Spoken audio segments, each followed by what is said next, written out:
Assalamualaikum warahmatullahi wabarakatuh. Di pertemuan ketiga praktikum OSK, saya akan menjelaskan tentang addressing dan pengenalan turbo assembler. Pertama, addressing. Gerbang logika adalah rangkaian dengan satu atau lebih dari satu sinyal masukan, tetapi hanya menghasilkan satu sinyal berupa tegangan tinggi atau tegangan rendah. Nah, gerbang logika sering disebut sebagai rangkaian logika.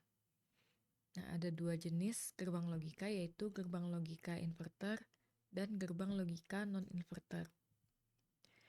Gerbang logika inverter ini merupakan gerbang logika dengan satu sinyal masukan dan satu sinyal keluaran, di mana sinyal keluarannya selalu berlawanan dengan keadaan sinyal masukan.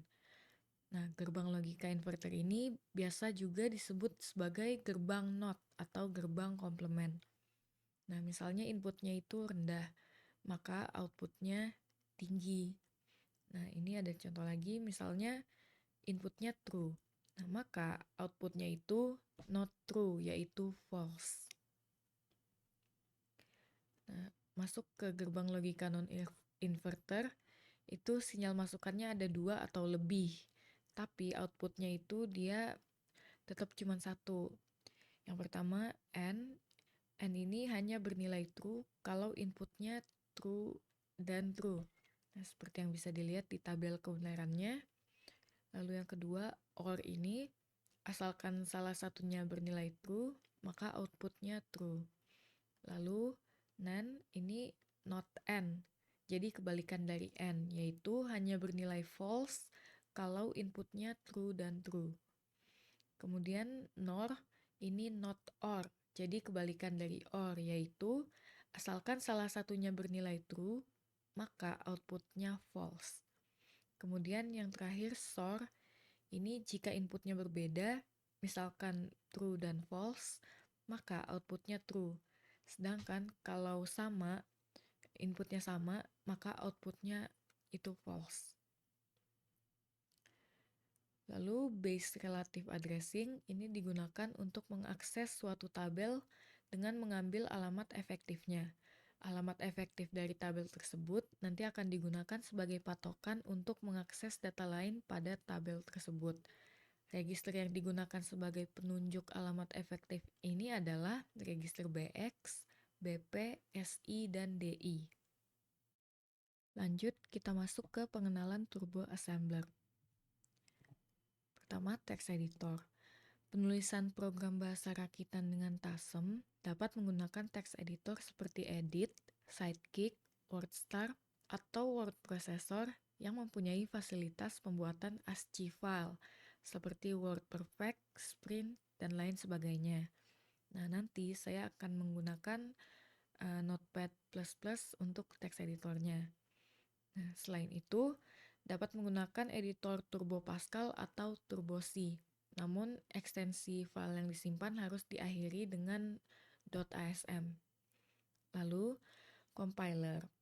Nah, yang dimaksud dengan compiler adalah suatu program yang menerjemahkan program assembler dalam ASCII file dengan ekstensi .asm ke bentuk file objek dengan ekstensi .obj dan menerjemahkan program objek ke bentuk program eksekusi dengan ekstensi .com atau .exe. Nah, untuk mengcompile source file, misalnya file coba.asm, menjadi file objek dengan ekstensi .obj atau ke bentuk program ekstensi .com atau .exe, dapat menggunakan file tasm.exe. Nah, berikut ada struktur program TASM. Yang pertama, model small, itu berarti bentuk memorinya itu small. Lalu, code, ini merupakan awalan dari program. Jadi, awal mula pengkodingan ini dimulai dengan statement code. Lalu, ORG100H ini untuk memberitahukan, jadi programnya itu dimulai di offset 100H. Lalu, ada label 1, kemudian JMP, atau untuk melewati statement, lalu label 2. Nah, kemudian ini tempat programnya ditulis, lalu ini label 2, kemudian tempat program ditulis, lalu int 20h seperti pada pertemuan sebelumnya digunakan untuk menghentikan program, lalu n label 1. Kemudian linking. Nah, file objek yang telah terbentuk dengan tasem belum dapat dieksekusi secara langsung. Untuk membuat file objek ke bentuk file yang dapat dieksekusi dengan ekstensi .com atau .exe bisa menggunakan file telling.exe. Next, perintah cmp atau compare ini digunakan untuk membandingkan dua buah operan dengan sintaksnya itu cmp operan 1 kemudian koma operan 2. Nah, cmp akan membandingkan operan 1 dengan operan 2 dengan cara mengurangkan operan 1 dengan operan 2. cmp tidak mempengaruhi nilai operan 1 dan operan 2. Nah, karena perintah cmp ini hanya akan mempengaruhi flags register sebagai hasil perbandingan. Lanjut, terakhir ada perintah jump. Nah, ini untuk meloncati program atau langsung ke statement yang dituju. Nah, ini ada beberapa jenisnya, ada banyak ya. Bisa dibaca sendiri. Untuk ACT-nya, di sini saya akan menggunakan text editor Notepad++. Nah, di sini saya udah ketik kodenya. Nah, 3 baris kode di awal ini sudah saya jelaskan tadi di PPT. Lalu, label mulai, di mana label itu menggunakan perintah jmp proses. Nah, berarti dia melewati perintah langsung ke label proses, label ini. Nah, tapi untuk perintah-perintah sebelumnya, yang ini, dia akan tetap terbaca karena ini hanya deklarasi register.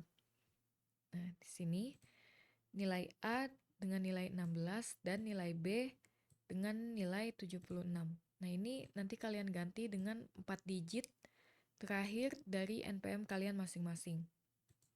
Nah, kemudian deklarasi keterangan 0, keterangan 1, keterangan 2 dengan ini.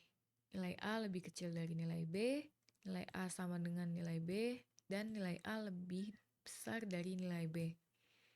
Nah, setelah itu lanjut ke label proses. Ini move AL, nil A. Nah, move itu seperti di pertemuan sebelumnya itu untuk mengisi register. Nah, jadi kita mengisi register AL dengan nilai A. Nah, kemudian CMP AL nil B. Nah, CMP ini kan digunakan untuk membandingkan dua buah operan. Jadi, kita akan membandingkan AL dengan nil B. Nah, AL ini tadi udah kita isi dengan nil A. Jadi, intinya kita itu akan membandingkan nil A dengan nil B. Kemudian sini jump if below A kecil. Nah, jadi jika bilangan A lebih kecil dari bilangan B, maka dia akan loncat ke label A kecil sini. Lalu jump if equal ke sama. Jadi jika bilangan A sama dengan bilangan B, maka dia akan jump ke label sama sini. Dan jump if above A besar. Jika nilai A lebih dari nilai B, maka dia akan jump ke label A besar. Nah, di sini. Nah, kemudian kita buat labelnya masing-masing ini. Nah, di mana isinya dia itu akan memanggil keterangannya.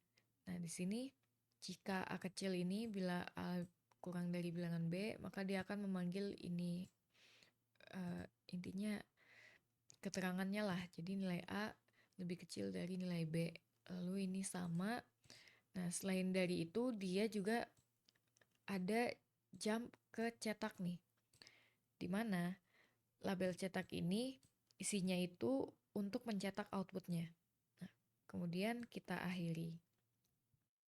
Nah, untuk runnya pertama kalian save dulu di file bin dari file tasem kalian. Jadi file tasem kalian, kemudian kalian buka bin, save-nya di sini. Lalu kalian buka DOSBox. Pertama di mount dulu.